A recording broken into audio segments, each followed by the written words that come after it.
como analisar uma ação para investir e como escolher boas empresas para virar sócio. Finalmente chegou esse dia de eu fazer esse vídeo para você e eu vou falar sobre alguns indicadores que você não pode deixar de olhar quando você estiver fazendo ali a sua análise fundamentalista. Então fica comigo até o final desse vídeo, que eu tenho certeza que tudo que eu falar aqui vai contribuir para que você se torne um investidor diferenciado. Então fica comigo até o final, porque inclusive o último indicador pode dizer muito sobre a empresa.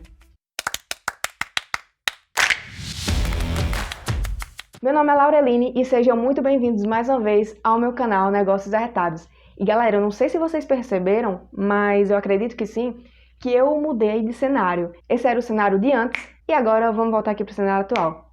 Tem uma grande diferença, né? Então, depois me digam aí se vocês aprovaram, beleza?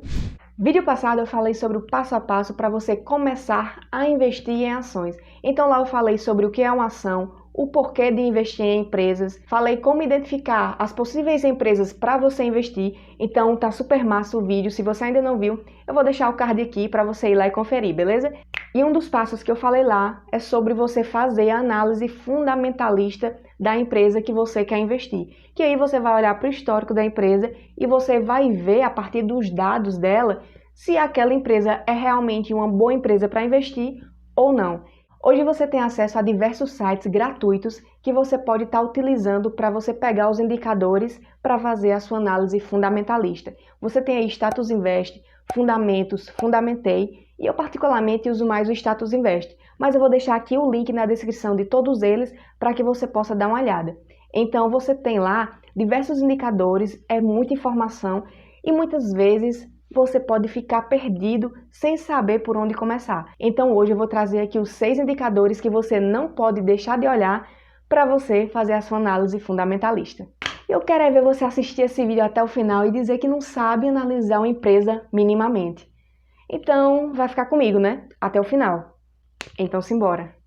E simbora para o nosso primeiro indicador, que no caso é o PL, que é o preço de negociação da ação dividido pelo lucro por ação. Então, basicamente o que ele diz é em quanto tempo você vai conseguir retornar o seu dinheiro investido, caso a empresa se mantenha com a mesma lucratividade e caso ela distribuísse 100% dos seus lucros para os acionistas. Vamos supor, por exemplo, que eu tenho uma empresa que ela está cotada a R$10 e aí ela tem R$1 de lucro por ação por ano. Então, o PL dela é 10 dividido por 1, que é igual a 10. Então, quer dizer que um PL alto indica que a empresa está cara e um PL baixo indica que a empresa está barata? Em teoria, sim, mas esse indicador ele não deve ser analisado de forma isolada. E melhor, é sempre bom comparar com empresas do mesmo nicho para você ter referências. Porque tem setores que é comum você ter PL alto, como empresas de tecnologia e empresas de crescimento. E aí a gente pode citar, por exemplo, o caso do Banco Inter, que hoje, no dia que eu estou gravando esse vídeo, ele está com PL de 3.424,45,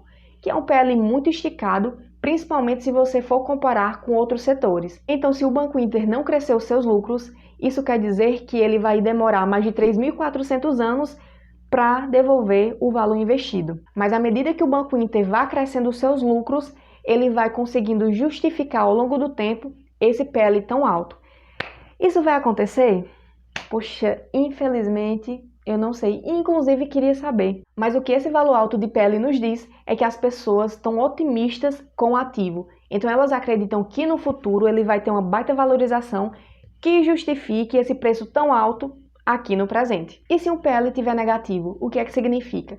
Olha, se o PL é o preço sobre o lucro e o preço não pode ser negativo, o que está negativo é o lucro. Então a empresa está operando com prejuízo. Simbora para o nosso próximo indicador, que no caso é o PEG Ratio. E basicamente o PEG Ratio ele tenta mensurar o quanto que o crescimento da empresa justifica o seu PL. Ficou confuso? Espera lá que eu já vou te explicar melhor o que é que isso significa. O PEG Ratio ele é calculado pelo PL dividido pelo crescimento dos lucros da empresa. E por que o PEG Ratio ele é tão importante? Principalmente quando aliado ao PL. Vamos supor, por exemplo, que eu tenho uma empresa A, que ela tem um PL de 10 e ela tem um crescimento de 10% ao ano. Ou seja, o PEG Ratio dela é de 10 dividido por 10, ou seja, é igual a 1. Vamos supor agora uma empresa B, que o PL dela é de 20, mas ela tem um crescimento de 25% ao ano. Ou seja, o PEG ratio dela é 20 sobre 25, que no caso dá 0,8. E o que é que isso nos diz? Olha, isso nos diz que a empresa A, embora ela esteja parecendo estar mais barata, já que o PL dela está de 10, ela cresce a um ritmo menos acelerado do que a empresa B. Então, ao longo dos anos, a empresa B ela vai conseguir retornar mais rápido o seu investimento, já que ela está crescendo a um ritmo mais acelerado do que a empresa A. Então, basicamente, quanto menor o PEG ratio, melhor, porque isso quer dizer que a empresa está conseguindo justificar melhor o seu PL de acordo com o crescimento dos seus lucros. E antes de passar para o próximo indicador, se você está gostando desse vídeo, deixa o joinha porque isso vai ajudar demais o canal. E se ainda não é inscrito, também se inscreve para você não perder nenhum conteúdo. Simbora para o nosso próximo indicador, que é o Dividend Yield. E ele basicamente é a relação entre os proventos que você recebe da empresa dividido pelo preço que a ação está sendo negociada. Então ele mede o retorno da ação de acordo com os proventos que são pagos. E proventos são basicamente os dividendos e os juros sobre capital próprio que as empresas pagam. Então, por exemplo, vamos supor que eu tenho uma ação que ela está cotada a R$10. E aí ela paga R$1 de dividendo por ação. Então o dividend yield dela vai ser 1 sobre 10, que no caso é 10%. Então assim, o dividend yield ele é super, hiper, mega importante para aquelas pessoas que estão investindo com foco nos dividendos, em ativos geradores de renda. Geralmente, as empresas que são mais consolidadas no mercado, que não tem mais para onde expandir tanto, elas pegam os lucros e dividem mais para os seus acionistas. Então elas tendem a ter um dividend yield maior. Já empresas de crescimento, que estão em processo de expansão, elas precisam pegar esses lucros e reinvestir na própria empresa para continuar crescendo. Então, elas geralmente costumam pagar menos dividendos, mas costumam remunerar os seus acionistas de acordo com a valorização dos seus papéis ao longo do tempo. Então, de acordo com o seu objetivo, se você quer empresas que são boas pagadoras de dividendos, você pode estar indo no site do Status Invest, ir em busca avançada e colocar o quanto você gostaria de receber em dividendos. E aí você encontra algumas opções para você analisar e escolher. O nosso quarto indicador é o ROI, ou Return on Equity, que é o retorno sobre o patrimônio líquido. E ele indica o quão eficiente é a empresa na geração de lucros a partir dos recursos investidos. E o ROI ele pode ser encontrado pela razão entre o lucro líquido e o patrimônio líquido da empresa. Então, quanto mais uma empresa lucra com menos investimento, mais eficiente ela é e maior é o seu ROI e, consequentemente, é melhor para nós acionistas. E para saber se a empresa está com um ROI bom para o setor dela, compare ela com outras empresas do mesmo ramo de atuação. Mas, segundo o especialista da XP Investimentos, um ROI a partir de 20% apresenta uma rentabilidade saudável. Inclusive, eu vou deixar o link aqui na descrição para caso vocês queiram ver essa matéria. Mas tem outros sites que indicam que um ROI a partir de 15% já apresenta um bom retorno. Então, fica aí mais a critério do próprio investidor para saber o seu nível de exigência. Vamos embora para o nosso penúltimo indicador, que é a margem líquida. E ela basicamente representa o quanto realmente de lucro eu tenho em relação ao que é vendido em determinado período. Então, ela pode ser representada pelo lucro líquido dividido pela receita líquida. Não existe uma margem líquida ideal para ser alcançada, porque isso pode variar de acordo com o setor. Por exemplo, tem setores que é normal, que é mais comum você ter margens mais elevadas, como por exemplo é o setor de energia. Já tem setores que é mais comum você ter margens mais apertadas, como por exemplo é o caso do varejo, porque as empresas de varejo, elas todas oferecem o mesmo produto. Então o cliente ele vai procurar a empresa que oferece o menor preço. Então, os diferenciais que ela pode oferecer é em relação ao atendimento e em relação à velocidade de entrega. Quanto ao produto em si, ela não tem como oferecer tantas vantagens competitivas. E empresas com margens mais baixas, elas tendem a sofrer mais em épocas de crise. Vamos supor duas empresas. Uma opera com margem de 20% e a outra opera com margem de 5%. Ambas do mesmo setor para ficar mais coerente a comparação.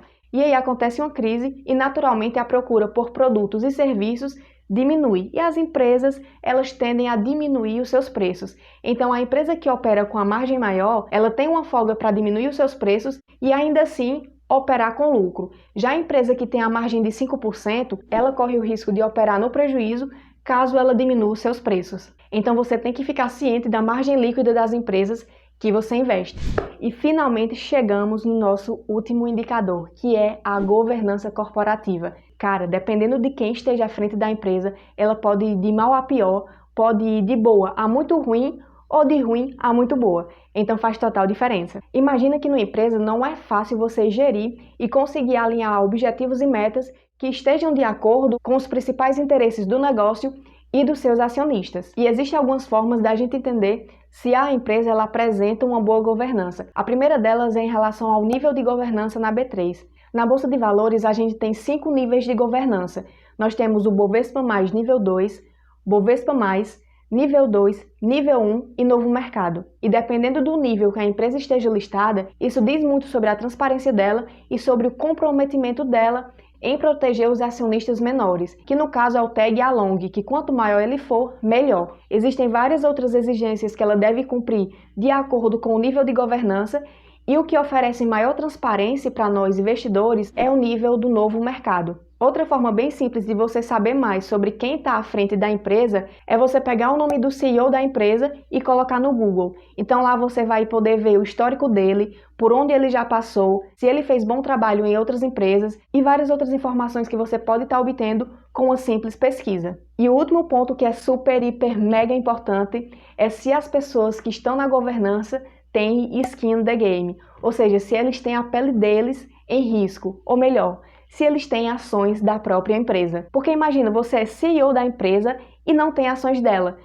Cara, isso não é um bom sinal, concorda? Se você que é CEO não acredita na empresa a ponto de ter ações dela, por que eu vou acreditar? Para mim não faz muito sentido.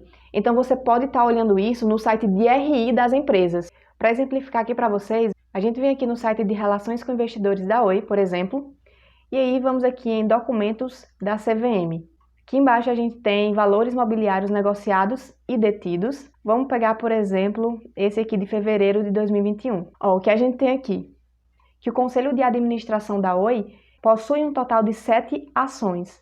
A diretoria possui 2.509 ações. Já o Conselho Fiscal, ele tem 190 ações da Oi. Então, o que é que a gente pode tirar de lição aqui? Que nem as pessoas que estão na governança da Oi, elas acreditam muito na empresa. Então, por que eu vou acreditar? Isso não é um fator determinante, mas diz muito sobre a empresa. Se você ficou comigo até aqui nesse vídeo e aprendeu como analisar melhor uma empresa e ainda não é inscrito no meu canal, aproveita aqui para se inscrever. Nas próximas semanas eu vou estar trazendo uma sequência de vídeos incríveis e eu tenho certeza que você não vai querer ficar fora dessa. E se você ainda não curtiu, deixa um joinha, isso ajuda demais o canal. Deixa nos comentários também o que é que você achou do conteúdo, se você gostou, e deixa também se você tiver alguma sugestão de tema que eu possa estar trazendo aqui para você. Então por hoje é só, eu vou ficando por aqui e até o próximo vídeo.